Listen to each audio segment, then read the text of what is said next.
আজ রবীন্দ্র জয়ন্তী উপলক্ষে আমি সবার সামনে বক্তব্য রাখতে চাই। উপস্থিত সম্মানিত অধ্যাপক, শিক্ষক, শিক্ষিকা এবং আমার প্রিয় সহপাঠীরা, আজ আমরা এক বিশেষ দিন উদযাপন করতে একত্রিত হয়েছি, রবীন্দ্র জয়ন্তী। 25শে বৈশাখ এই দিনটি আমাদের জাতীয় জীবনে এক গর্বের দিন। এই দিনই জন্মগ্রহণ করেছিলেন আমাদের প্রিয় গুরুদেব রবীন্দ্রনাথ ঠাকুর, যিনি শুধুমাত্র বাংলা নয়, গোটা বিশ্বের সাহিত্য ও সংস্কৃতিতে একটি উজ্জ্বল নক্ষত্র। রবীন্দ্রনাথ ছিলেন একাধারে কবি, লেখক, সঙ্গীতকার, নাট্যকার, চিত্রশিল্পী ও দার্শনিক। তিনি তার রচনার মাধ্যমে আমাদের হৃদয়ে স্থায়ী আসন করে নিয়েছেন।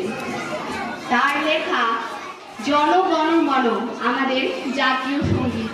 তাছাড়া গীতাঞ্জলির জন্য তিনি পেয়েছিলেন নোবেল পুরস্কার।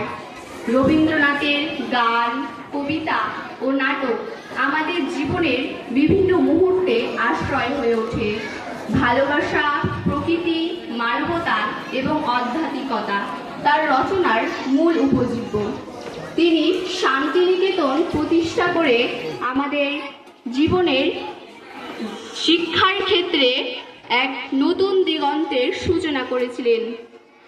আজ এই দিনটি শুধুমাত্র একটি জন্মদিন নয়, এই দিনটি আমাদের সংস্কৃতি ও চেতনাকে স্মরণ করার দিন। আমরা যেন তার আদর্শ ও দর্শনকে আমরা আমাদের নিজের জীবনে ধারণ করি। সেটাই হবে রবীন্দ্রনাথের প্রতি আমাদের সত্যিকারের শ্রদ্ধাঞ্জলি।